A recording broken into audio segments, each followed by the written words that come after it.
My mom moved up to the loft after her brothers died. At the time, it was as far away as she could get.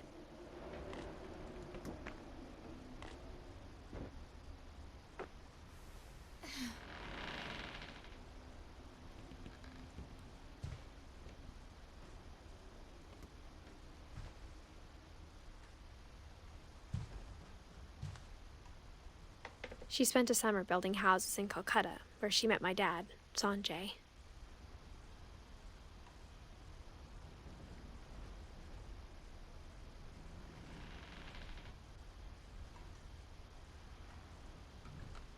My mom moved to India a week after graduation and got a job teaching English. Louis was born a year later.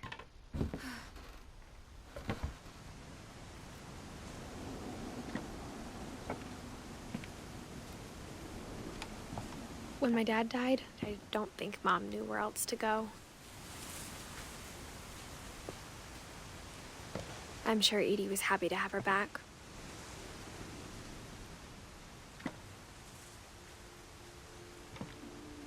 And to see kids in the house again.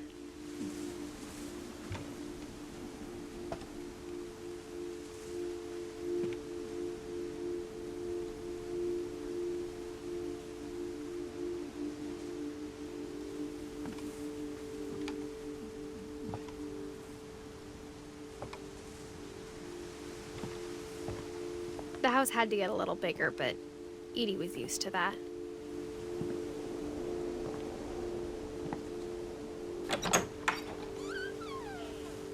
And for a while, things were good. Almost normal.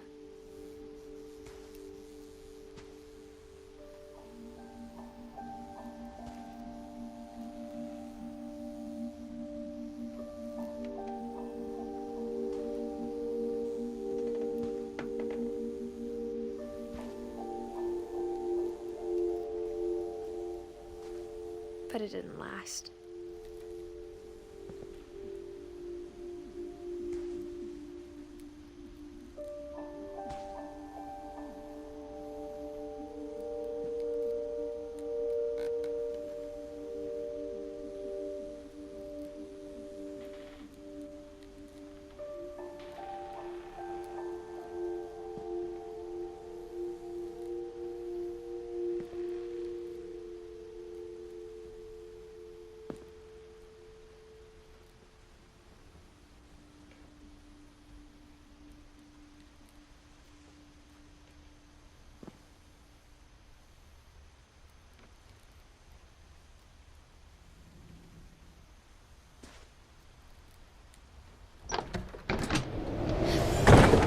The beginning of the end was Milton's 10th birthday, when Edie gave him a castle.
Milton Finch in The Magic Paintbrush.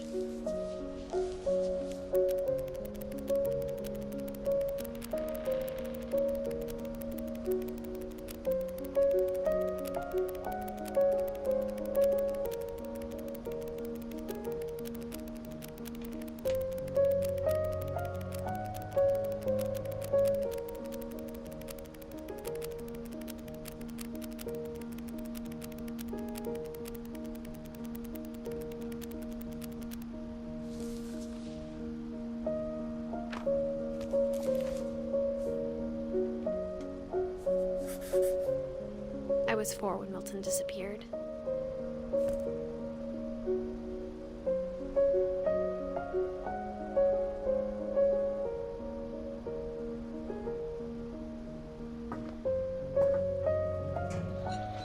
Mom spent months searching for my brother.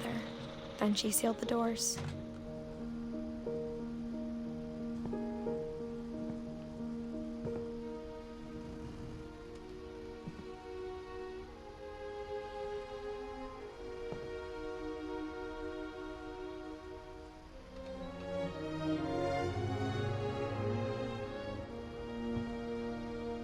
Whatever Milton had found in the house, Mom didn't want it getting out.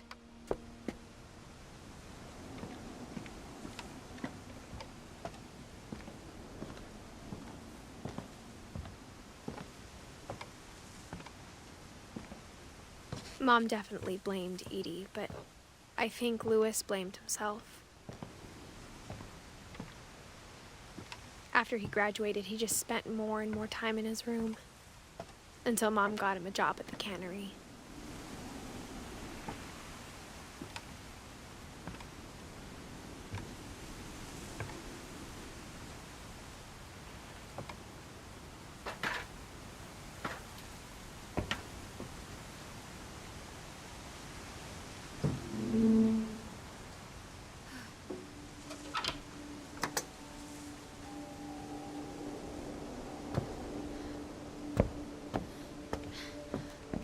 Louis's room smelled very, very familiar.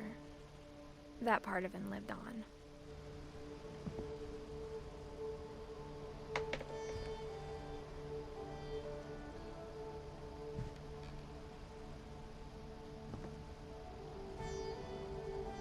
Louis and I spent a lot of time playing games together, but he was surprisingly bad at them. He died a lot.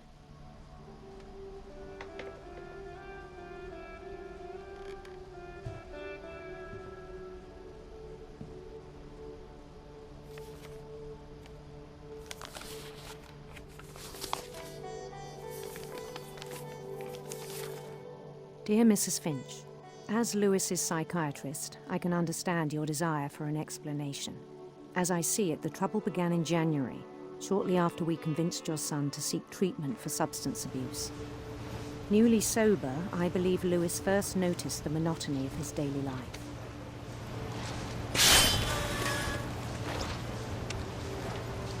He kept working at the cannery, but he withdrew part of himself. In our sessions, I saw the same behavior. His mind began to wander. I asked him to describe it. He said he started small, imagining a labyrinth. He'd feel his way about. Then something moved. Bats. And toads.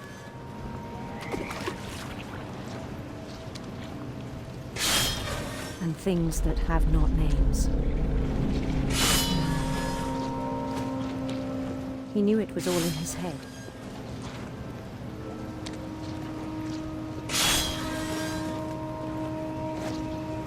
But he took it very seriously. I had hoped he'd find himself.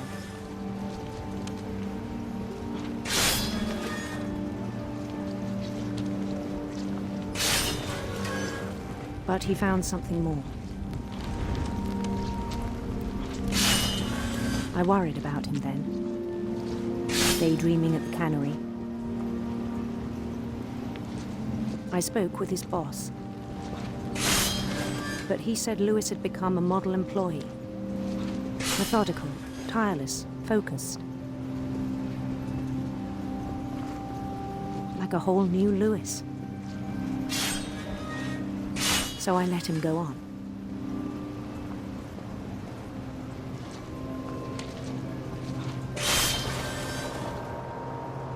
I even encouraged him. It seemed very promising at first. He told me he'd made a new friend.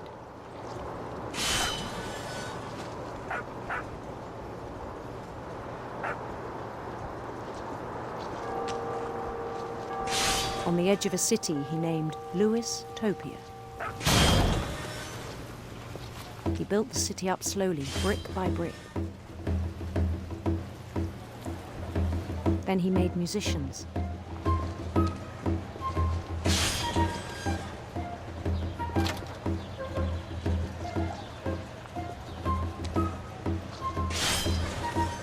And songs for them to play.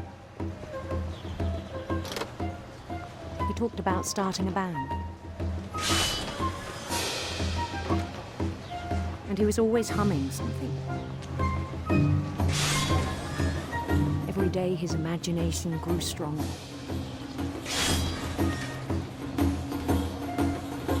He no longer spoke at the cannery. But his chopping was as reliable as ever. Then one day it struck him that all the cheering crowds, even the stones under his feet, were all in his imagination. So he could do whatever he wished.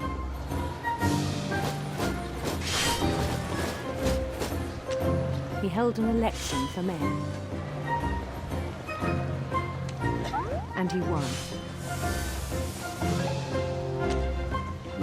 They begged him to stay, but his mind was already wandering. It became a game for him.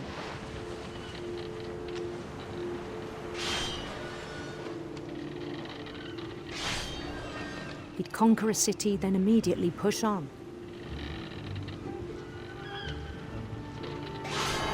New Louisville. St. Louis. He started drifting away from our reality.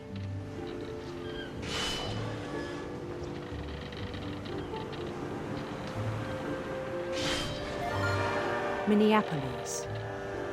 Until one day he forgot to go home from the cannery. Even as his mother pleaded with him, part of Lewis kept sailing on.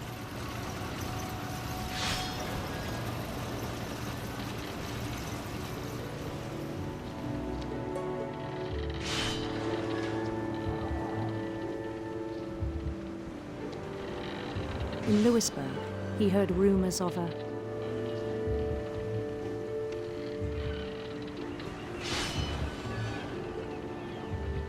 handsome queen.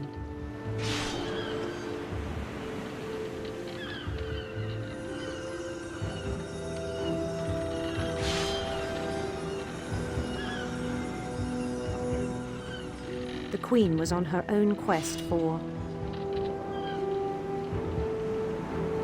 sinister serpents.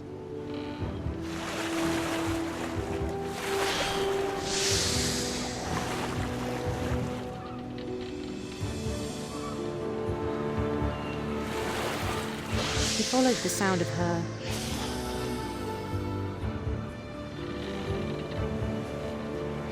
silver harp.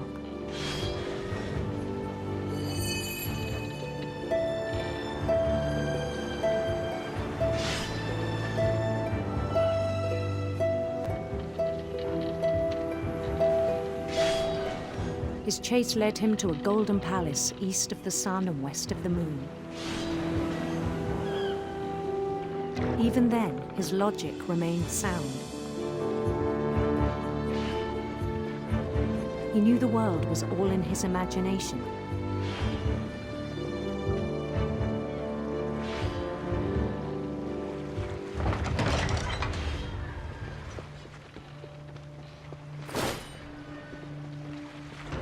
but he was so proud of having created it.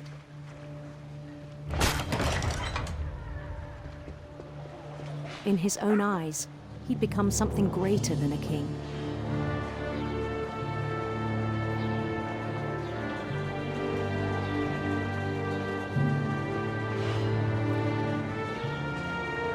For someone who'd never known success in the real world, I think it was overwhelming. And then it struck him that the real Lewis was not the one chopping salmon, but the one climbing the steps of a golden palace.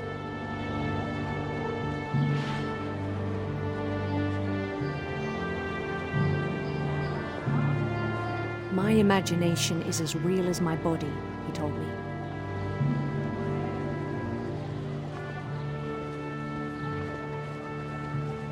It was hard to argue with him.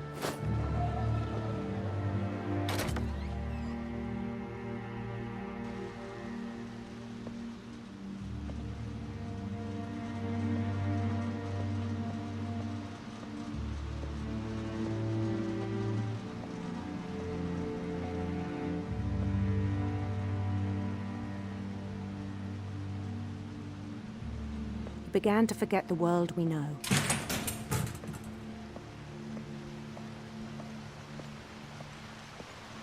I think it pained him to remember Lewis, the cannery worker.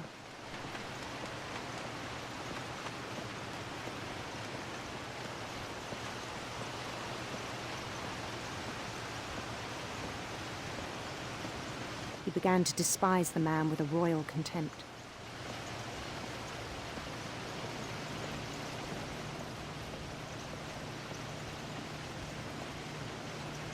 I still thought I could save him. Even after he said he was being crowned king over all the lands of wonder. The palace would be packed with his companions.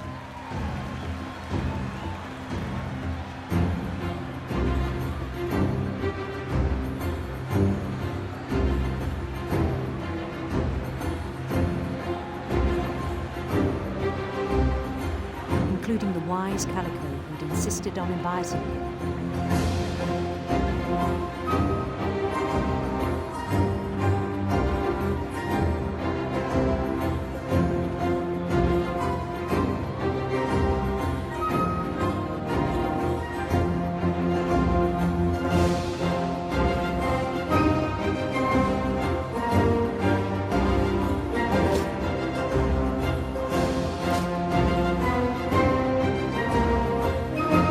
Queen waited, holding his crown.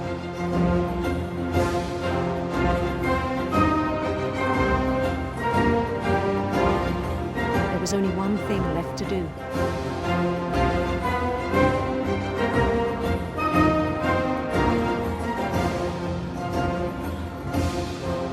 Bend down his head.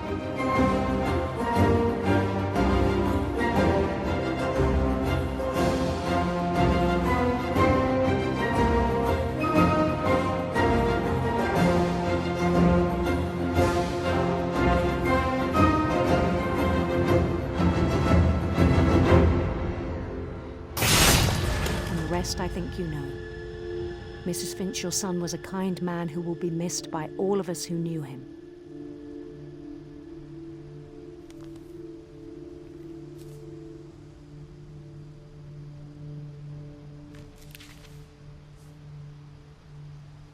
My brother was really cool. I wish you could have met him.